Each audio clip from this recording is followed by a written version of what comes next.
Bonsoir tout le monde. Alors pour Antigone, l'examen était facile. Nous avons ici une scène des trois possibilités essentielles que nous avons pour Antigone. Soit nous avons Antigone et Créon, le face-à-face, soit nous avons Antigone et le garde, celle que vous avez ici, soit le messager. Alors le passage, c'est très facile, c'est lorsque Antigone a demandé au garde de lui écrire une lettre. Vous avez à la fin de l'extrait, vous avez donc Antigone, on a donné le titre, donc on ne va pas vous le demander dans le tableau. Pour le tableau, bien sûr, on a demandé le nom et prénom de l'auteur, c'est Jean Anouilh. Le genre littéraire de l'heure, c'est tragédie moderne. Tragédie moderne, ce n'est pas une pièce de théâtre tragédie moderne, parce que la tragédie, c'est un sous-genre du théâtre. Donc, lorsque vous dites que c'est une tragédie, implicitement, vous avez dit que c'est une pièce de théâtre qui est tragique. Le siècle de publication, c'est le XXe siècle, et le nom du frère d'Antigone puni par Créon, c'est Polynice. Faites attention pour vous, les économistes ou les scientifiques. Là, on risque peut-être pour changer, de vous poser une autre question. Par exemple, le frère qui n'a pas été puni, c'est Théocle, ou peut-être le père d'Antigone, ou peut-être également l'époque des événements, qui est l'Antiquité grecque. Pour la deuxième question, qui est la question de situation, on n'a pas dit situe le passage, mais de répondre par vrai ou faux. Et vous allez ici avoir un fait bizarre, c'est que les trois affirmations sont vraies. Dans la première réplique d'Antigone, le mot quelqu'un désigne aimant, et ça c'est vrai, parce que dans le texte, dans la réplique d'Antigone, non, je voudrais seulement que tu remettes une lettre à quelqu'un. Et bien sûr, à qui il va adresser sa lettre, c'est à Aimant. Après cette scène, le messager annonce la mort d'Antigone et d'Aimant. Oui, directement après cette scène. Créon demande au garde de surveiller Antigone. Oui, il lui est demandé de surveiller et de rester avec elle. Quel garde? C'est le garde Jonas. Question 3. Antigone est pressée. Elle demande qu'on écrive rapidement la lettre. Dégage du texte une phrase qui le montre. Alors, ils ont demandé une phrase, donc de la majuscule jusqu'au point. Dans le texte, vous allez trouver la phrase suivante. Il lui dit, mais fais vite, j'ai peur que nous n'ayons plus le temps. C'est vrai que vous avez ici deux phrases, mais fais vite, et vous avez la deuxième phrase, j'ai peur que nous n'ayons plus le temps. Mais on peut considérer que peut-être celui qui a posé l'examen veut du point jusqu'à la fin. Parce qu'ici, les trois points de suspension, c'est la continuité de la phrase. N'oubliez pas que nous avons ici le langage familier. Donc, on va écrire tout cela. Mais fais vite, j'ai peur que nous n'ayons plus le temps. Les deux sont intéressants. La question 4, cela vous est égal. Alors, quelqu'un qui lui est égal quelque chose, ça veut dire qu'il est indifférent, que ça ne l'intéresse pas. Donc, cet énoncé dit par le garde à Antigone signifie-t-il que cela vous rend heureuse? Bien sûr que non, cela a peu d'intérêt pour vous, c'est la bonne réponse. Ou cela vous met en colère, cela a peu d'intérêt pour vous.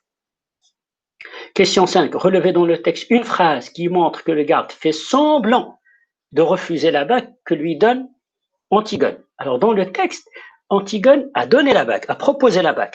Il a dit, est-ce que c'est de l'or? Oui, c'est de l'or. Et là, Antigone, le garde, qu'est-ce qu'il a dit? Il a dit, vous savez, la seule possibilité que j'ai, c'est que j'écris moi-même ce que tu veux me dire. Et pas, je ne vais pas te laisser toi écrire la lettre. Et il a dit, ton écriture, c'est trop laid. Alors le garde, ici, vexé, fait mine de rendre la bague. Et qu'est-ce qu'il dit ici? Vous savez, si vous ne voulez pas, moi... Le problème ici, dans cette question, c'est qu'ils ont dit relever dans le texte une phrase qui montre que le garde fait semblant de refuser la bague. Est-ce qu'on va choisir ici la réplique, vous savez si vous ne voulez pas moi, ou est-ce que c'est la didascalie? À vrai dire, ce qui montre clairement qu'il fait semblant, c'est la didascalie. Et fait mine, vexé, fait mine de rendre la bague. Alors que dans la phrase, dans la réplique, ça se voit pas. Il dit, vous savez, si vous ne voulez pas moi, voilà, prenez votre bague. Mais ce qui montre qu'il a dit cela seulement en faisant semblant, c'est la didascalie. Donc, le garde vexé fait mine de rendre la bague. On va donner cela comme une phrase, où le nom du personnage devient comme le sujet de la phrase. Le garde vexé fait mine de rendre la bague. Question 6. Repérez dans la liste suivante 2 mots appartenant au champ lexical de l'écriture. C'est la nouveauté de cette année, que nous avons déjà vu dans un examen, je vous ai déjà parlé de cela. On ne vous demande pas de relever le champ lexical, on vous demande de choisir. L'écriture, vous avez page, oui. Le temps, non. Conseil, non. Carnet, oui. Murmure, non. Donc vous avez page et vous avez carnet. Et bien sûr, remarquez un point, donc demi-point pour chaque bonne réponse. Qui ah, ça, non, pas d'histoire. À quel niveau de langue appartient cette réplique du garde? Bien sûr, c'est le niveau familier. Parce que vous avez ici vous avez le rythme haché, n'est-ce pas? Vous n'avez pas un mot qui est familier, mais vous avez le rythme des phrases hachées. Vous avez ah, ça, non, pas d'histoire. Vous n'avez même pas de verbe. Alors que vous avez trois phrases. Vous avez une interjection, vous avez l'utilisation de ça, qui normalement un petit peu c'est une utilisation familière, on doit avoir cela. Ah, ça, non, pas d'histoire. C'est le langage familier. Ton écriture, question 8, ton écriture, c'est trop laid, tout cela, tout est trop laid. Bien sûr, quelle figure de si ici nous avons les et nous avons les. Ce n'est pas une comparaison, c'est une répétition, ce n'est pas une antithèse. C'est trop laid, tout cela, tout est trop laid. Ici, les à la fin de cette proposition, ici, les à la fin de cette proposition, c'est la répétition. Si vous avez remarqué, les questions de langue dans cet examen, et comme également dans l'examen de la boîte, c'est quoi? Vous avez ici la figure de style, vous avez ici le niveau de langue et vous avez une question sur le lexique. Donc, ce qu'ils ont dit ici, ce que ça veut dire, ça vous est égal. Pour la boîte à merveilles, ils n'ont pas donné une question sur le lexique. Ils ont posé une question sur la reprise, à quel pronom renvoie ou à quel nom renvoient les pronoms. Donc, il n'y a pas de discours rapporté dans ces examens que vous avez ici. Est-il nécessaire, d'après vous, qu'Antigone donne au garde une bague en or afin qu'il écrive la lettre? Justifiez votre réponse ou une ou deux phrases. Remarquez ici, est-il nécessaire? Oui ou non? Donc, il faut écrire tout d'abord oui ou non. Oui ou non, ça va vous apporter 0,25. La justification sera 0,75. Donc, est-il nécessaire, d'après vous, qu'Antigone donne au garde une bague en or afin qu'il écrive la lettre? Vous pouvez dire ici oui, parce que le garde est cupide et il n'a que des intérêts matériels. Donc, il ne sera convaincu que par une bague ou par une somme d'argent. Donc Antigone était dans la nécessité de lui donner cette bague pour s'assurer qu'il accepte sa proposition. Vous pouvez dire ici non. Alors pourquoi ici non? Pourquoi Antigone n'était pas dans l'obligation de donner une bague en or au garde? On va dire ici parce que il y a plusieurs réponses. On peut dire, par exemple, le garde doit être apitoyé. Il doit satisfaire la dernière volonté d'une mourante ou d'une condamnée à mort. On peut dire également autre chose. Antigone n'était pas dans la nécessité de faire cela parce qu'il doit savoir que le garde n'apportera jamais la lettre au messager parce qu'il aura toujours peur, ou également parce qu'il doit savoir que peut-être son fiancé sera avec elle dans la mort ou il va la suivre. Question 10. Que pensez-vous du comportement du garde dans cette scène? Donnez votre opinion en une ou deux.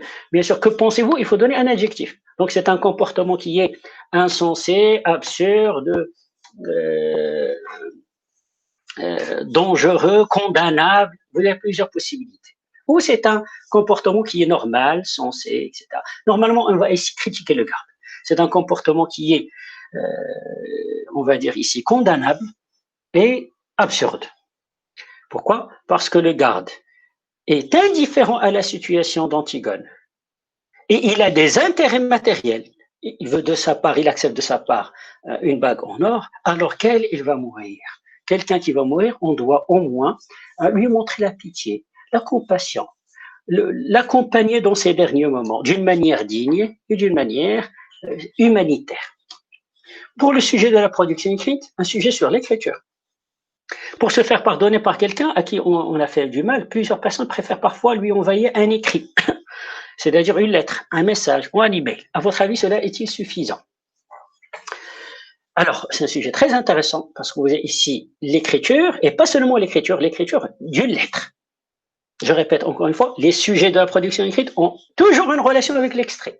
Cette question de coronavirus, le confinement, n'aura jamais sa place dans des productions comme celle-ci, dans des examens comme ceux-ci. C'est impossible. Vous avez ici, dans le texte, vous avez Antigone qui écrit lettre à aimant, c'est ça ce que vous avez dans le texte. Vous avez ici peut-être un plan dialectique. Premièrement, vous allez dire que l'écriture n'est pas le bon moyen. Pourquoi? Parce qu'il n'y a pas la confrontation directe. Il n'y a pas la charge émotive, sentimentale qu'on peut trouver dans le face-à-face, dans la voix, dans le rapprochement physique. On peut dire également que la lettre reste quand même un document physique qui peut être perdu, qui peut être effacé. n'est-ce pas? On n'est jamais sûr que l'autre également, il n'y a pas également de retour, il n'y a pas de rectification possible. C'est-à-dire, on écrit quelque chose, l'autre ne va que recevoir ce qu'on va lui écrire sans poser des questions, sans demander des explications. Donc, il y a toujours avec l'écrit la possibilité des malentendus. D'ailleurs, ça vous est déjà arrivé, vous l'avez remarqué, que parfois dans une discussion par message, parce qu'ils ont dit ici message, c'est-à-dire sur téléphone, WhatsApp, etc., que parfois vous avez des problèmes vous avez des malentendus que vous n'avez pas lorsque vous parlez directement, parce qu'à chaque fois, l'autre peut demander des explications et des rectifications. Et vous avez l'antithèse. Vous allez dire l'écriture, elle est très intéressante parce qu'elle laisse la possibilité et le temps de réfléchir, de penser.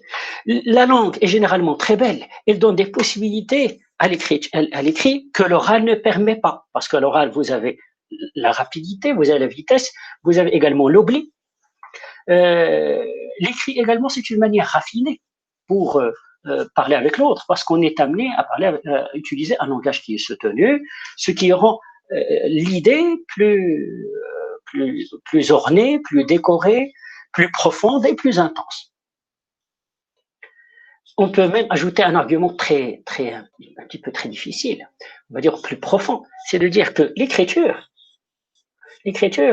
dépasse le cadre de l'apparence et des éléments formels. Parce que lorsqu'on parle, l'autre ne s'intéresse pas seulement à ce qu'on lui dit, il s'intéresse également à notre apparence, s'intéresse à l'accent, s'intéresse au ton, s'intéresse à l'intonation, ce qui peuvent être également peuvent brouiller le message. Alors que l'écriture révèle l'être et dépasse le paraître. Voilà pour cet examen. Je vous souhaite bonsoir.